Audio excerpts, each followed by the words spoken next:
Olá! Hoje eu vou falar com vocês de um filósofo chamado René Descartes. A professora, tá escrito Descartes. Não, a gente não vai descartar ninguém, gente. Ele é francês. Lá na França se fala diferente. Então a gente vai falar René Descartes, tá? A partir de agora nós já sabemos falar. Penso, logo existo. Não, professora, você colocou penso, faço uma selfie, posto no Face, logo existo. Será que penso, faço uma selfie, posto no Face, logo existo? Vamos descobrir. Então, Descartes, esse filósofo francês, com esse nome diferente, essa teoria do penso, logo existo. O que ele quer falar pra gente? Vamos entender? Vamos! Descartes tem uma teoria chamada do racionalismo, que tá ali no período do Renascimento. Professora, o que é o período do Renascimento? Vamos dar pause? Pesquisa lá no Google. Ou melhor, pergunta para o professor de história o que é o período do Renascimento. Porque é preciso que você, meu amigo, compreenda o período do Renascimento. Porque senão esse negócio aqui vai ficar assim, muito confuso. Por quê? Nesse período do Renascimento, que é o foco do Descartes, ele vai tentar fazer o quê? Mostrar ali a importância da ciência. Mas por quê, professora? Porque é um período onde que a ciência está muito desacreditada, as pessoas não acreditam, acham que ela é cheia de erros, que ela mente. Só que precisa saber o que é o período do Renascimento, né? Para entender o porquê que as pessoas acham isso. Então, Descartes ali, com sua teoria do racionalismo, que ele é de uma linha filosófica chamada racionalismo, ele fala assim, não, nós precisamos justificar, validar a ciência. Por que ele fala isso? Ele começa a observar e ele fala assim, tudo é argumentado através dos sentidos. Nós não podemos validar verdades através dos sentidos, das minhas sensações. Até porque as nossas sensações são diferentes. Então aí, gente, é um problema. Então ele fala assim, eu preciso justificar, validar essa ciência, mostrar se a ciência ela é verdadeira ou não, e etc. Inclusive, vou falar para vocês, eu vou perguntar. Como será que Descartes ia se sentir hoje? Ano 2021. É um ano que está sendo muito conhecido pela era das fake news. Imagina Descartes hoje, vendo a ciência desacreditada, as pessoas duvidando dos métodos científicos. Nós passamos por toda essa trajetória na humanidade para validar a ciência, dar o poder da ciência. O que será que Descartes ia pensar vendo isso hoje? Será que a gente está voltando a um período parecido com o período lá de Descartes, onde que a ciência era desacreditada pelas pessoas? É uma reflexão para que a gente faça, a gente pense sobre isso. Será que nós estamos tendo um retrocesso de pensamento na humanidade? Será que nós podemos mudar isso? Não sei, vocês vão descobrir aí, na casa de vocês, pensando. Então, Descartes, quando ele cria seu método, que é a dúvida cartesiana, ele precisa embasar. Ele coloca, então, 3 principais motivos. Quais são? A ilusão dos sonhos. Desculpa, ilusão dos sentidos. Ilusão dos sentidos, ou seja, não confiar nos nossos sentidos. Porque eles podem ser limitados e enganosos. E aí? Parece que são, né? Segundo, que é o argumento dos sonhos. Que nós não sabemos, muitas vezes, distinguir o mundo externo daquilo que é produto da nossa mente. Olha o problema. Só que Descartes, não feliz, ele criou o terceiro ponto, que tem uma certa polêmica, que ele chama de gênio maligno. Onde que ele fala assim, quem diz que não há um Deus ou um demônio malévolo, poderoso e astuto que dedica todas as suas energias para enganar os homens? Complexo. polêmico. Então, a partir disso, desses 3 pontos, ele vai criar esse impasse.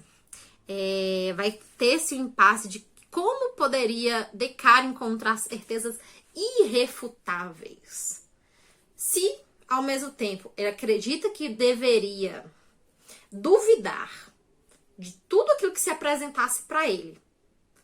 Mas, do outro lado, ele pensa que se ele duvidar até dos nossos sentidos, é impossível duvidar do pensamento. Espera que a professora vai repetir. Descartes, o que acontece? Nesse momento, ele tem o seguinte impasse. Ele sabe que ele precisa encontrar certezas irrefutáveis. Porém, ele percebe que ele vai ter que duvidar sistematicamente de tudo o que se apresenta para ele. Até dos sentidos. Ele vai ter que duvidar. Tanto que lá nas suas meditações, ele vai questionar sobre o doce, sobre o sabor que ele sente, sobre os sonhos, sobre tudo. Isso é o processo de construção dele para essas certezas irrefutáveis. Dei uma lidinha, é um livro muito bacana. Então, nesse momento, ele começa a pensar isso e ele também acredita que se existe um Deus enganador, então ele vai pressupor que existe a existência de um ser pensante que esteja nas garras desse gênio, que é o que ele chama do gênio maligno. Se eu tenho alguém que pode me enganar, essa pessoa precisa pensar para isso, certo? Então, ele entende que assim a existência do pensamento é um ponto de partida inquestionável. Ele tem que partir dessa existência, de que é algo que nos faz pensar.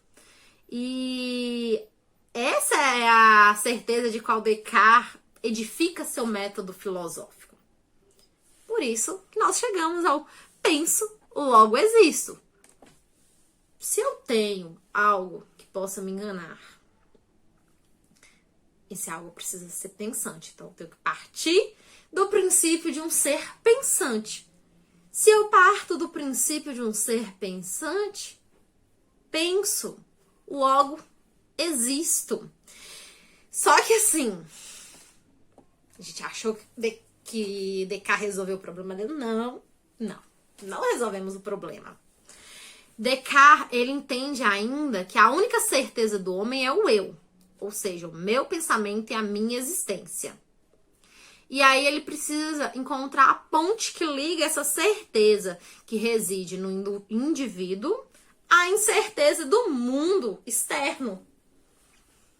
E aí é o que a gente chama de solipsismo. Mas, professor, o que é solipsismo?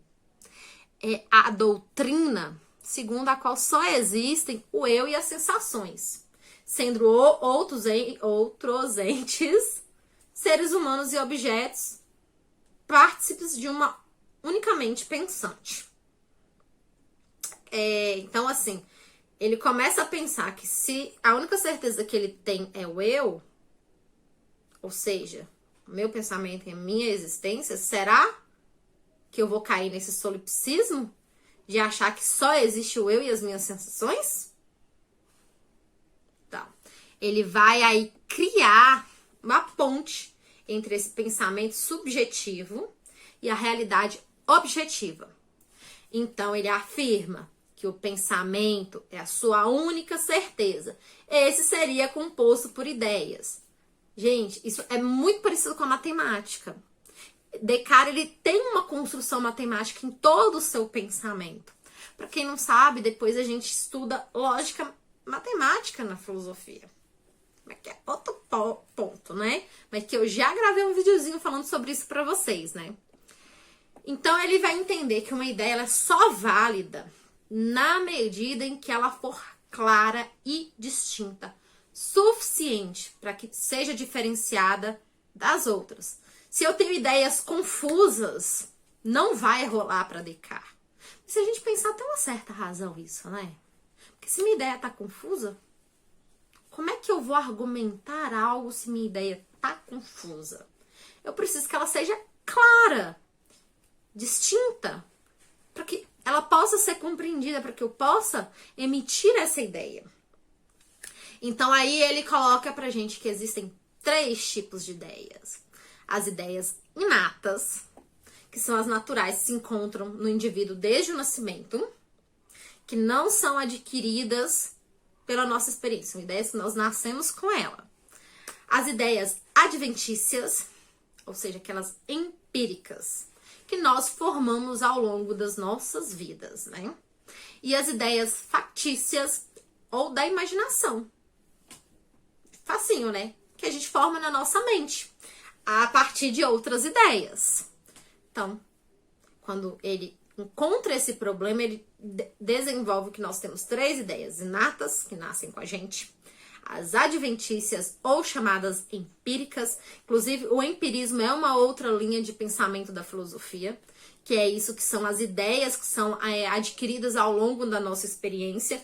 Nós temos que trabalhar essas ideias para nós entendermos se elas são verdadeiras ou não, porque nossas ideias precisam ter um embasamento. Então, nós não podemos sair emitindo qualquer ideia sem ter um embasamento, sem saber se ela é clara, se ela é concreta. Olha a de cara aí, hein? Nós não podemos, toda vez que a gente emite uma ideia que ela não está clara, que ela não é distinta, nós já temos pressupondo aí uma ideia que pode vir a ser falsa. Então, nós não estamos pensando exatamente, às vezes a gente só está reproduzindo. E as ideias factícias ou da imaginação, que formamos na nossa mente através de outras ideias.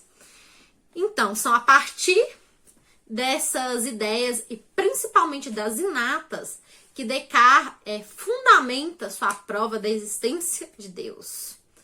Vocês já estavam xingando Descartes lá quando ele falou do gênio maligno que cria ideias e etc, né? Do Deus enganador, será que existe? Tô sabendo que vocês já estavam aí dando uma xingada no Descartes, tipo, professora. Então, Descartes, ele chega na conclusão do seu pensamento com a ideia inata, e é ela que ele vai provar a existência de Deus. Desse Deus presente em nossa mente. É uma ideia para ele de entidade perfeita.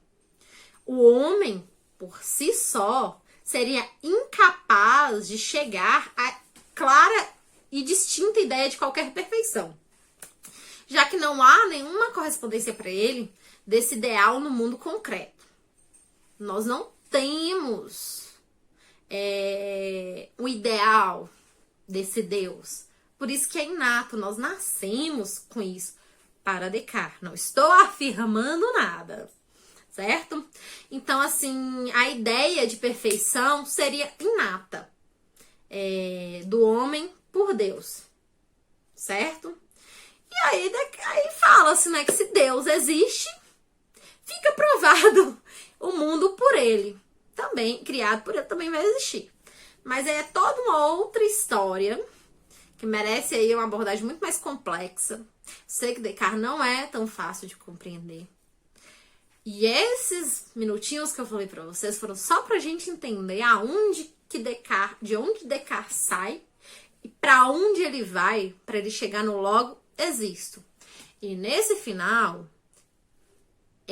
o que eu trago pra vocês é exatamente pra gente pensar nessa validação da ciência mostrada por Descartes. No quanto é importante a gente pensar nessa criação dos nossos pensamentos, desse penso, logo existo. Nós estamos validando a ciência ou nós estamos validando só apenas os nossos sentidos? Fica essa reflexão para vocês hoje.